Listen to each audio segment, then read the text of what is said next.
Salam. Pagi hari ini kita akan bersama-sama membaca firman Tuhan yang terambil dari kitab 2 Raja-Raja pasal yang ke-6 ayat 1 sampai ayat 7. 2 Raja-Raja pasal 6 ayat 1 sampai ayat 7. Kita akan membacanya saling sahut bersahutan.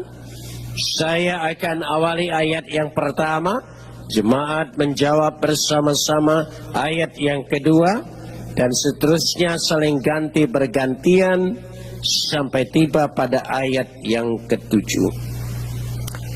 Pada suatu hari berkatalah rombongan Nabi kepada Elisa, "Cobalah lihat, tempat tinggal kami di dekatmu ini adalah terlalu sesak bagi kami."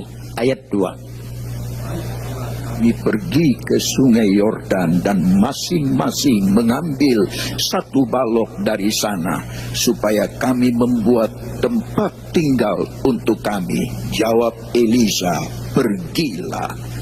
Lalu berkatalah seorang, "Silakan ikut dengan hamba-hambamu ini." Jawabnya, "Baik, aku akan ikut." Maka ikutlah ia dengan mereka. Setelah mereka sampai di sungai Yordan, mereka pun menebang pohon-pohon. Dan terjadilah ketika seorang sedang menumbangkan sebatang pohon, jatuhlah mata kampaknya ke dalam air.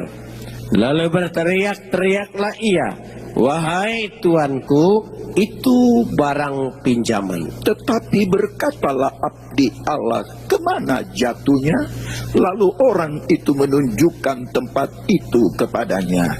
Kemudian Elisa memotong sepotong kayu, lalu dilemparkannya ke sana, maka timbullah mata kapak itu dibuatnya. Lalu katanya, "Ambillah." Orang itu mengulurkan tangannya dan mengambilnya. Kapot leha Adonai Elohenu kapot leha. Segala kemuliaan ya Adonai Tuhanku, kemuliaan bagimu. Saudara-saudara yang dikasihi Tuhan, acap kali kita membaca Alkitab, kita menemukan banyak kisah-kisah dari tokoh-tokoh yang ada dalam Alkitab. Terutama sekali kita membaca Perjanjian Lama. Di situ kita bisa melihat bagaimana kisah-kisah dari tokoh Alkitab itu. Bahkan seperti Abraham, dari sejak dia dipanggil keluar dari Ur Kasdim dan perjalanannya sampai kepada matinya, kita melihat semua kisah itu begitu rinci, dan kita bisa menemukan kisah itu berakhir seperti itu. Apalagi kalau kita membaca kisah Musa, dari sejak kelahirannya, perjalanannya, hidupnya sampai matinya, kita bisa tahu akhir dari ceritanya. Artinya kisah itu ada resolusinya. Tetapi kita juga seringkali menemukan potongan-potongan kisah yang tidak ada resolusinya. Seolah-olah ditinggalkan mengambang begitu saja.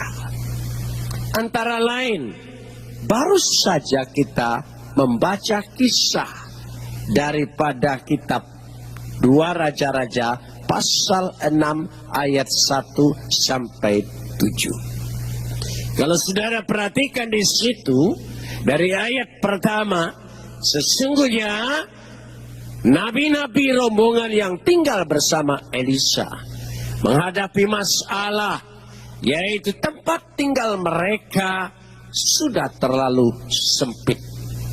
Mereka berkeinginan, berencana untuk membangun tempat yang baru, bahkan tempat yang lebih baik.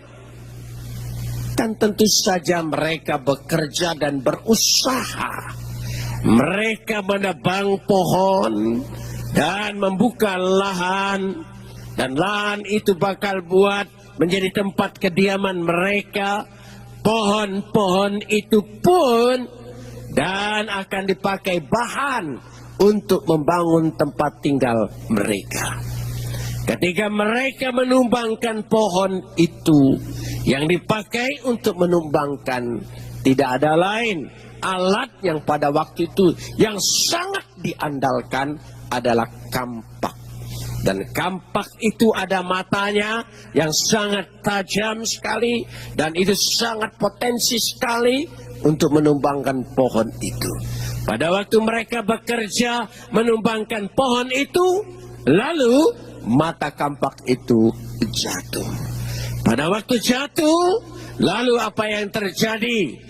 Dengan sedemikian rupa Elisa melakukan mukjizat, yaitu mata kampak itu ditemukan kembali, bahkan mengapung. Sampai di situ, begitu saudara baca pasal 7, sudah babak yang lain. Menyisakan pertanyaan, apakah mereka jadi membangun rumah itu atau tidak? Berhasil atau tidak? Kenapa demikian? Kita disisakan sebuah cerita untuk kita pikirkan. Mengapa kita harus pikirkan?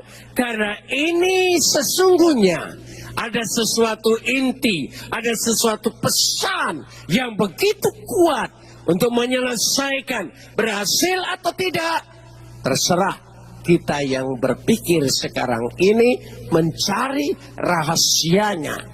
Karenanya sama halnya, kalau saudara menonton film-film barat, rata-rata mereka selalu meninggalkan pertanyaan, tidak pernah tuntas.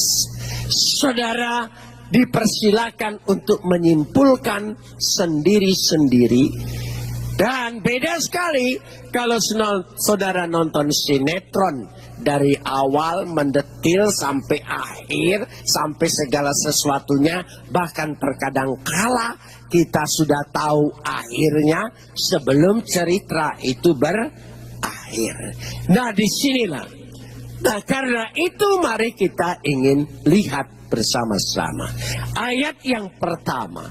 Ketika mereka mendapati keadaannya bahwa rumah tempat tinggal mereka sangat sesak, sangat tidak layak lagi. Lalu mereka merancang untuk membuat tempat yang lebih baik, lebih baru, lebih indah, lebih besar, supaya bisa memenuhi kebutuhan mereka. Pada ayat yang kedua dikatakan di situ dengan jelas. Kita baca dulu. Baiklah, kita pergi ke sungai Yordan dan masing-masing mengambil satu balok dari sana, supaya kami, tolong sambung, membuat tempat tinggal untuk kami. Supaya kami membuat tempat tinggal untuk kami. Wena asosam makom la sefet sam. Kata makom tempat, tapi bahasa Indonesia sering mengerti makom itu makam. Makom itu adalah tempat. La sefet adalah tempat yang baru, tempat yang lebih indah, tempat yang lebih baik. Itulah rencana mereka untuk masa depan mereka. Saudara, ini semua terjadi dalam kehidupan kita. Saudara sudah punya rumah tempat tinggal. Tapi bagaimanapun juga, saya percaya ada dalam pikiran saudara, ada ada dalam hati saudara. Saudara pasti menginginkan rumah yang lebih baru, yang lebih baik, yang lebih indah. Itu memang sudah biasa. Sama halnya kita pasti ingin punya kehidupan kita ini di hadapan kita, di depan kita jauh lebih baik daripada kehidupan yang sudah ada sekarang. Punya masa depan yang baik, punya pekerjaan yang baik, punya usaha yang baik, punya keluarga yang baik. Semuanya ini adalah keinginan kita. Keinginan untuk berhasil, keinginan untuk lebih bertambah-tambah, keinginan untuk diberkati berlimpah-limpah. Itu bukan keinginan dosa. Itu keinginan menandakan manusia itu hidup. Manusia hidup selalu menginginkan perkara-perkara di hadapannya, di depannya, masa depannya jauh lebih baik. Amin. Saudara menginginkan itu semua? Katakan bersama. Amin. Amin. Ada yang tidak mau? Saudara katakan, saya cukup di sini saja. Sudah reot rumah saya, sudah jelek rumah saya. Nyaman di sini saudara. Nggak, pasti saudara yang namanya hidup ingin lebih baik. Sekali lagi pertanyaan saya, saudara ingin punya masa depan yang lebih baik? Punya usaha yang lebih baik? Punya kehidupan yang lebih baik? Semua itu tidak salah. Laissez faire. Lalu mereka pergi berusaha untuk mendapatkan sesuatu yang lebih baik itu. Kita lanjutkan pada ayat yang ketiga. Apa yang mereka lakukan untuk mendapatkan itu? Lalu berkatalah seorang, silakan ikut dengan hamba-hambamu ini kepada Elisa. Jawabnya, baik, aku akan ikut. Maka ikutlah ia dengan mereka. Setelah mereka sampai di sungai Yordan, mereka pun menumbangkan pohon-pohon. Kata Wayik Geziru Ha'etsim, ketika mereka menumbangkan pohon itu, artinya itu menjadi sebuah bahan, baik lahan yang akan dipakai maupun pohon-pohonnya. Pada waktu mereka berusaha, pada waktu mereka bekerja, begitu semangat mereka, dan itu semua upaya manusia untuk jauh lebih baik. Mereka tidak bisa berpangku tangan. Mereka tidak bisa meminta keajaiban yang tiba-tiba. Mereka harus ada usaha. Ayat kelima, saudara perhatikan. Disinilah kuncinya. Kita lihat ayat yang kelima. Kita simak dengan baik-baik. Mari ayat yang kelima. Dan apa? Dan simpan dulu dalam pikiran. Apa yang terjadi? Dan terjadilah. Ada satu peristiwa, ada satu kejadian. Kejadian apakah itu? Mari kita lihat. Ketika seorang sedang menumbangkan sebatang pohon, ya, ketika seorang sedang menumbangkan sebatang pohon, wayehi ha ahad mafil hagora, sedang menumbangkan pohon, coba katakan bersama, menumbangkan. Katakan lagi. Memakai bahasa Ibrani yang paling bagus, mafil, P-nya 2, mafil. Coba ucapkan bersama. Sekali lagi. Lebih keras lagi. Mafil. Tolong ingat, mafil. Menumbangkan pohon. Ketika mereka sedang menumbangkan pohon, Apa yang terjadi? Lalu jatuhlah mata kampak itu ke dalam air. We'et ha barzel nafal et ha mayim.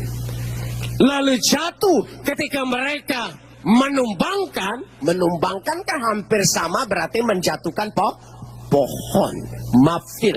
Tapi ketika mereka menumbangkan pohon mafil, lalu jatuhlah, memakai kata nafal. Coba ucapkan nafal, menjatuhkan.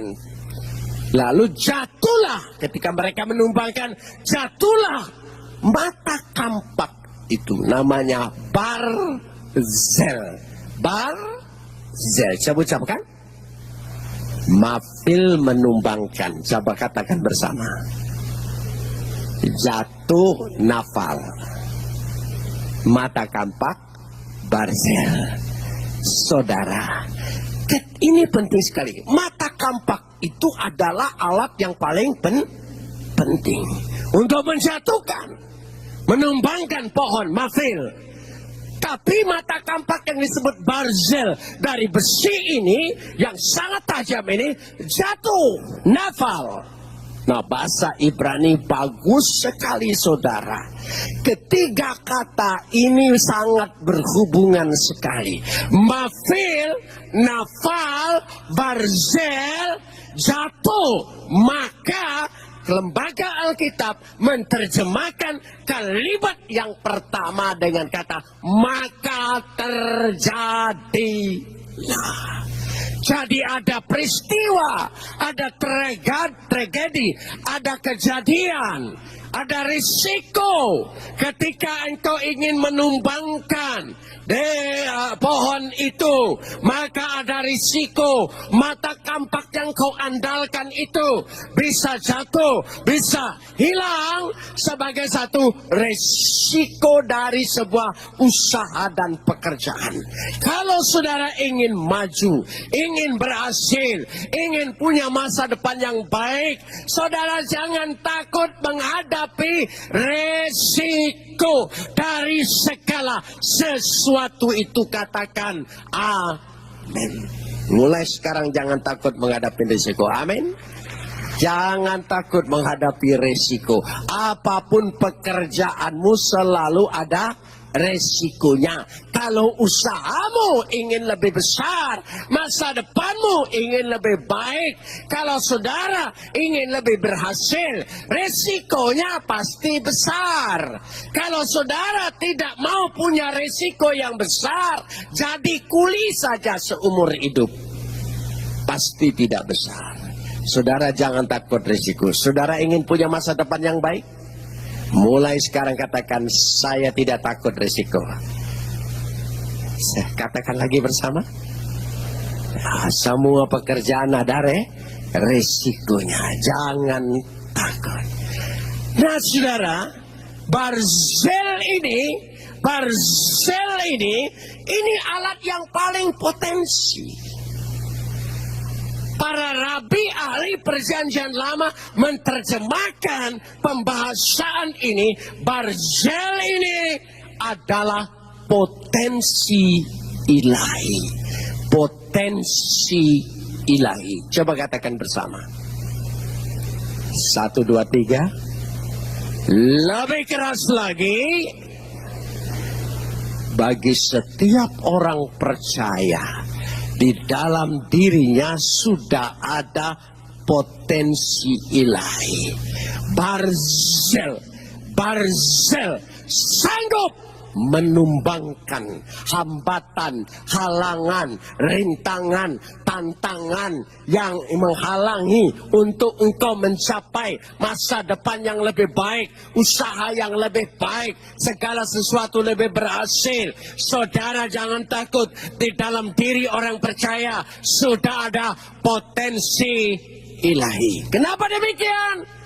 Barang siapa percaya kepadanya tidak binasa, melainkan beroleh hidup yang kekal. Yang kekal itu hanya satu di dunia ini, Tuhan. Selain Tuhan tidak ada yang kekal. Berarti ketika engkau percaya, engkau beroleh hidup yang kekal. Ketika engkau beriman, di dalam dirimu sudah ada benih ilahi. Setiap orang percaya diangkatnya menjadi anak-anaknya.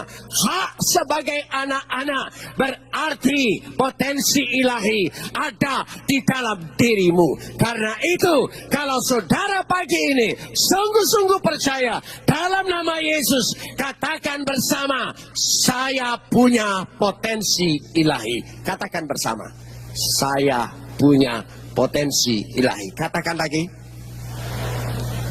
Sekali lagi, coba imani. Jangan takut. Jika sekarang engkau sedang menghadapi tantangan dan rintangan, engkau mengimani sebagai orang percaya dalam dirimu ada apa? Potensi ilahi.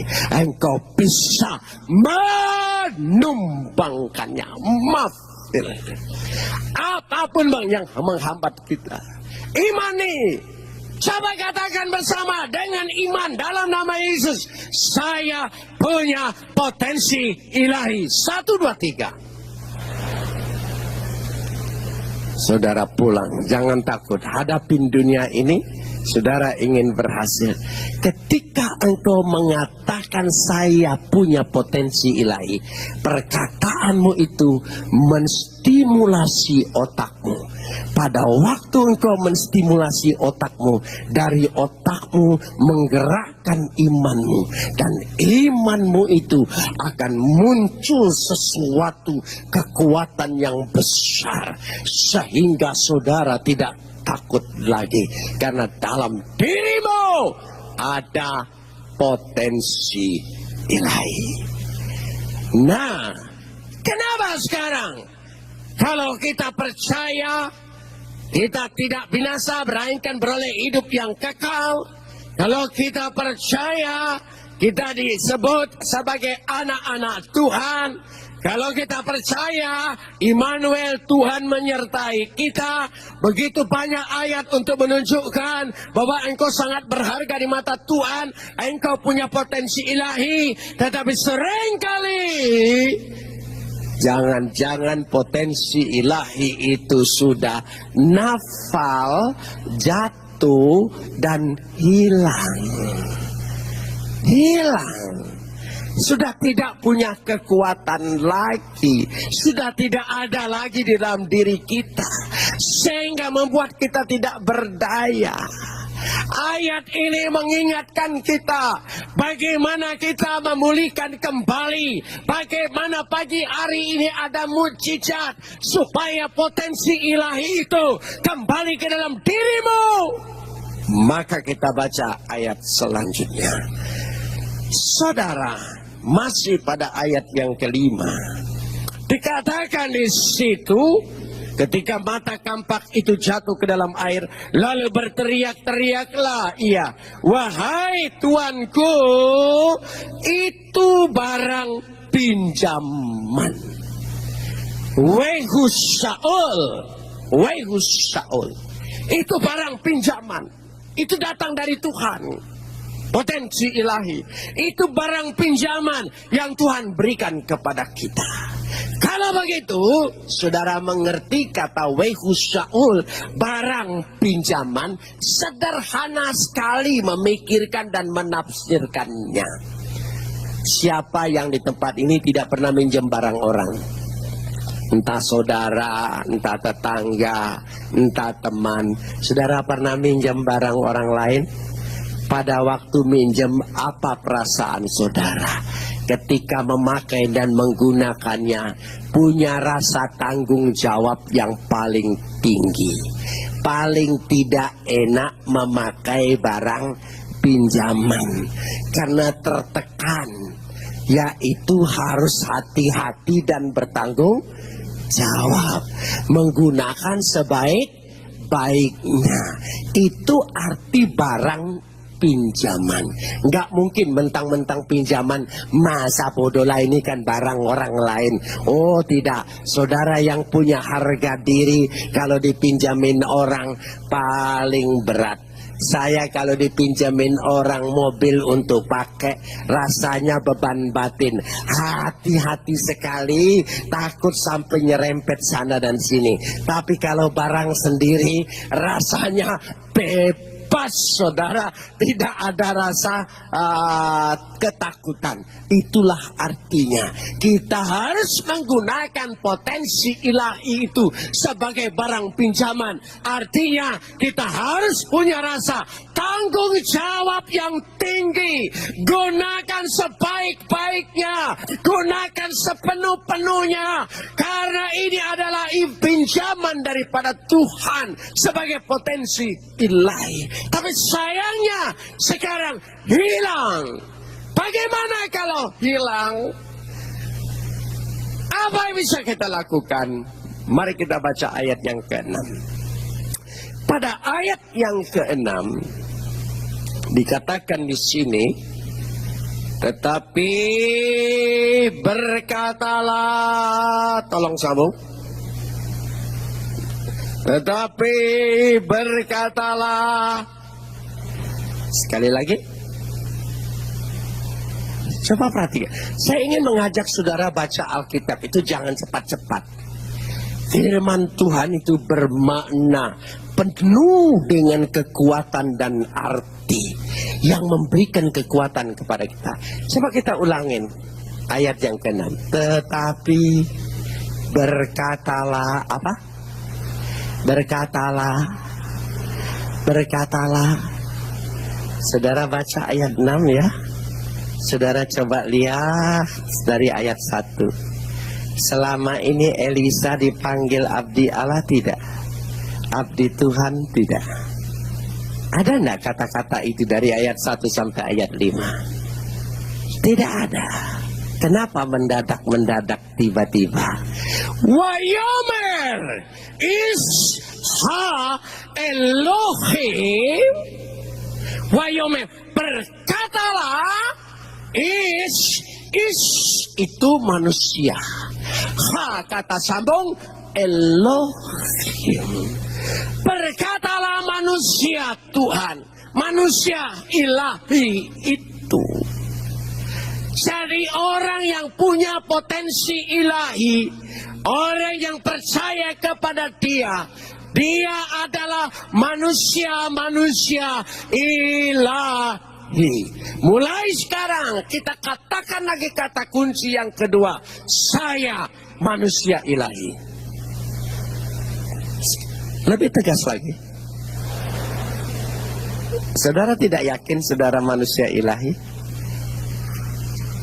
Saudara pasti masuk surga? Saudara pasti diselamatkan? Barang siapa percaya tidak binasa melainkan beroleh hidup yang kekal. Saudara menjadi anak-anak Tuhan. Saudara percaya sebagai anak-anak Tuhan. Dan saudara berharga sebagai biji mata Tuhan. Amin. Jadi dalam diri kita ini sebagai apa? Manusia ilahi. Katakan bersama. Sekali lagi. Lebih keras lagi. Lagi. Ada rasa lain tidak? Coba, saudara sebagai apa? Oh, tadi dia pujian tadi bagus sekali. Harus bertahan, harus menang, harus maju. Karena aku apa? Manusia ilahi. Minimal begini. Ketika datang godaan kepada kita, si iblis menggoda, lalu kita katakan, saya manusia ilahi, saya manusia ilahi, saya manusia ilahi. Artinya manusia ilahi tidak tunduk pada bujukan iblis, tidak tunduk kepada rayuannya. Dia akan menjaga harga dirinya, karena dia adalah manusia ilahi. Iblis akan gentar kalau engkau berani setiap saat berkata, menstimulasi otakmu, menguatkan iman percayamu, saya manusia ilahi. Ketika engkau lemah, ketika engkau kecewa, ketika engkau menghadapi persoalan seolah-olah tidak ada daya, saudara berkata, saya memiliki potensi ilahi, saya manusia ilahi. Coba, kira-kira yang menggoda bagaimana? Kalau iblis mau menggoda, belum apa-apa saudara sudah punya pride, sudah ada harga diri, kebanggaan. Saya manusia ilahi. Iblisnya ragu-ragu menggoda. Tapi kalau belum apa-apa, saya manusia biasa, penuh dengan segala kelemahan dan kekurangan. Saya memang dikuasai oleh nafsu. Saya ini manusia lemah. Saya ini daging. Saya iblis senang. Hore, ini makanan empuk. Itu sebabnya ketika jatuh saudara langsung mengikuti perkataan iblis. Aku kan manusia lemah, sudah biasa digoda. Rahasia ini, sejak sekarang kalau ada godaan, saya percaya engkau akan dapat bertahan. Kalau engkau mempercayai dirimu dengan harga dirimu. Sebagai apa? Coba katakan apa? Ayo, kira-kira yang mau menggoda gimana? Manusia ilahi. Manusia ilahi itu yang bagaimana? Tentu saudara akan lihat, manusia ilahi tidak sama dengan cara-cara manusia biasa, apalagi iblis. Jadi ada dua kata kunci, nanti kita lanjutkan sekarang ini. Lalu apa? Manusia ilahi. Katakan lagi bersama. Saudara pulang nanti, saudara rasakan kekuatan imanmu. Saudara rasakan bahwa imanmu menguasai akal pikiranmu untuk tidak tunduk dengan dunia ini. Karena engkau manusia ilahi. Wayomer Isha Elohim. Berkatalah manusia Tuhan itu. Ditulis itu abdi Allah. Saya lebih senang menerjemahkan is itu bukan abdi, manusia. Is itu manusia. Ha Elohim. Berkatalah abdi Tuhan itu. Lalu dikatakan di situ dengan jelas apa perkataannya ayat ke-6? Kemana jatuhnya? Kemana jatuhnya? Loh kok Elisa tidak tahu ya? Bukan dia tidak tahu. Dia ingin mengajar orang yang menjatuhkan ini. Orang yang menghilangkan ini. Menghilangkan Barzel bata kampak ini. Dia bertanya, Ana nafal, di mana jatuhnya? Kenapa perlu tahu di mana jatuhnya? Saudara, karena perlu. Kalau kita tahu kelemahan kita, kelalaian kita, kekurangan kita, kegagalan kita, kejatuhan kita, kebangkrutan kita, kita terperdaya karena tipu daya orang. Kalau kita tahu di mana jatuhnya kita itu, saya percaya itu akan menjadi pelajaran yang sangat luar biasa di dalam pengalaman hidupmu. Engkau tidak akan tertipu kedua kalinya. Engkau tidak akan jatuh untuk kedua kalinya kalau kita sungguh-sungguh belajar dari kegagalan kita. Kenapa aku gagal? Kenapa aku sampai jatuh? Kenapa sampai aku tertipu? Saya percaya kalau itu betul-betul engkau pelajari dan tahu. Tapi sayangnya pendidikan di Indonesia ini suka keliru dari awalnya. Saya kasih contoh begini. Kalau anak sekolah sedang ulangan, lalu dikasih 10 soal oleh gurunya. 5 benar, 5 salah. Nilainya tidak cukup. maka anak itu harus ada ulangan kembali atau disebut remedial. Dan dibuat soal baru. Soal baru dia belajar lagi. Soal yang lama pada waktu salah yang 5 tidak dipelajari lagi. Maka soal baru dia buat lagi, salah lagi. Salah lagi, buat lagi, salah lagi. Kebetulan saya melihat cara pendidikan orang di Amerika dari sejak kecil, karena cucu saya sekarang tinggal di sana. Kalau 10 soal diberikan kepadanya, maka 5 yang salah, gurunya tidak memberikan soal baru. Dia disuruh mencari kenapa yang 5 ini sampai salah. Setelah mereka dapat menemukan salahnya di sini dari 5 soal yang salah ini, maka nilainya naik, saudara. Di Indonesia tidak pernah belajar dengan kesalahan yang lama, bikin kesalahan yang baru, bikin lagi persoalan yang baru. Di negara kita pun seperti itu, ulang-ulang, ganti-ganti pemerintahan, tetap saja melakukan kesalahan-kesalahan yang sama. Kita hari ini belajar dari abdi Tuhan, anak napar, di mana jatuhnya, di mana lemahnya, di mana gagalnya. Biarlah ini menjadi renungan kita. Renungkan, aku tidak mau jatuh lagi, gagal lagi, karena aku belajar. Kenapa pada waktu itu? Apa aku lalai? Apa aku terlalu percaya orang? Apa aku kurang bergairah? Apa aku malas? Apa aku kurang teliti? Pelajari itu semua. Setelah pelajari, saudara perbaiki dari semua kesalahan-kesalahan itu, saudara akan menemukan kebangkitan yang baru. Kita lanjutkan ayat yang ke-6. Pada ayat yang ke-6, kemana jatuhnya? Lalu orang itu menunjukkan tempat itu kepadanya. Kemudian, tolong sambung. Kemudian Elisa memotong sepotong kayu. Sekali lagi, apa? Kemudian Elisa memotong sepotong kayu. Wa yitsha et wa yasli sama. Dia memotong sepotong kayu. Saudara, mata kampak itu yang selalu dari kayu. Pada waktu yang jatuh, berarti mata kayunya rusak.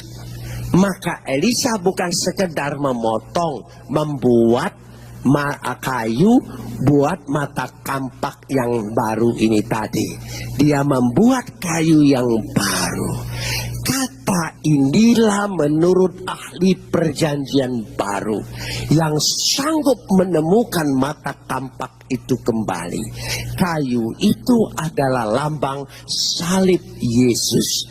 Karena Yesus digantung di atas kayu salib. Lewat pribadi Yesus, lewat pengorbanan Yesus, saya percaya engkau diperbaharui, engkau akan menemukan kembali potensi ilahi yang pernah hilang, yang pernah tidak ada dalam dirimu. Saya percaya mukjizat itu terjadi di tengah-tengah perjamuan kudus.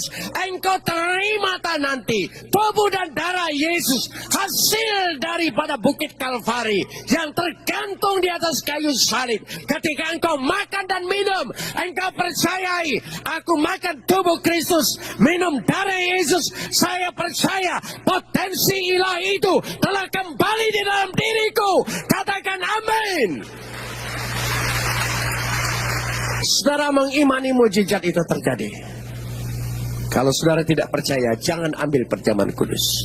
Tapi kalau saudara mengimani tubuh dan darah Yesus ini yang hasil dari kayu salib, sepotong kayu yang baru, yang sanggup mengadakan mukjizat, yang dilemparkan dinyatakan oleh Elisa sebagai Ishak Elohim, sebagai manusia ilahi itu. Saudara perhatikan, ada mujizat terjadi.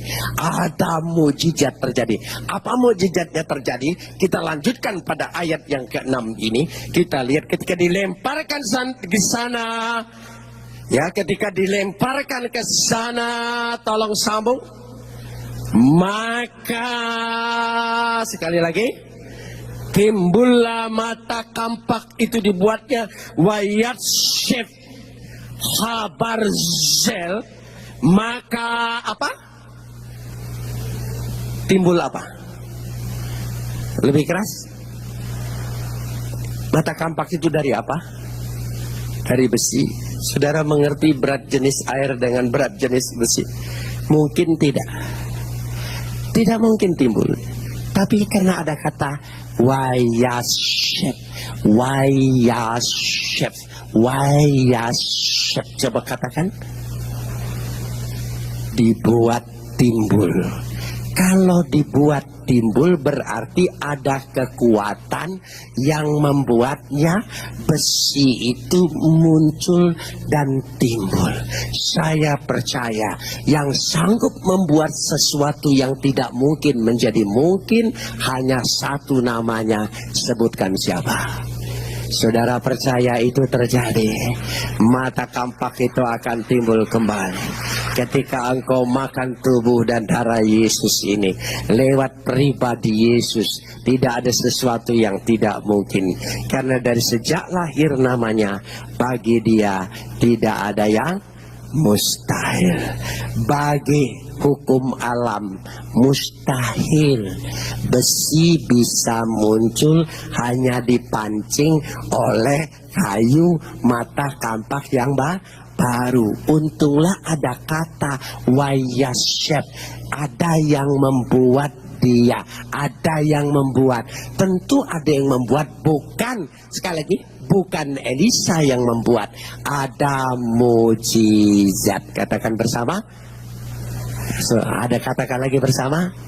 Saudara tahu dalam setiap diri orang percaya masih tetap ada mujizat.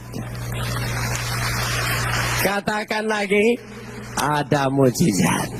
Dalam hidupku ada mujizat. Saudara jalani hidup ini. Ketika engkau tidak berdaya, ketika engkau sudah angkat tangan, bagi kita masih ada satu cadangan emas yang luar biasa. Satu kata apa? Mujizat. Katakan bersama. Apapun yang kau hadapi sekarang ini masih ada apa? Saudara mengimani itu terjadi. Dan itu terjadi. Kita lanjutkan ayat ke-7. Bagaimana terjadinya? Kita lanjutkan pada ayat yang ke-7. Lalu katanya apa?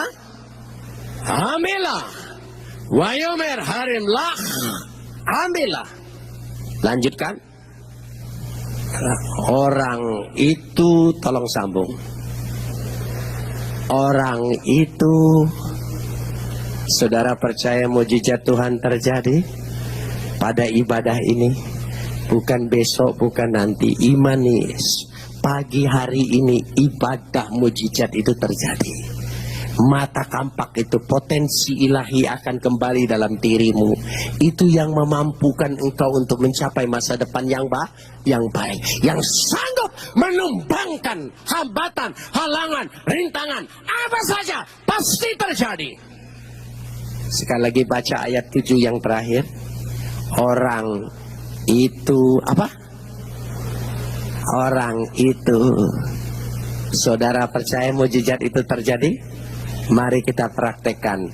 Kita semua mengulurkan tangan kita. Coba untuk menerima mujizat mata kampak barzel itu. Coba ulurkan tanganmu yang mengimani.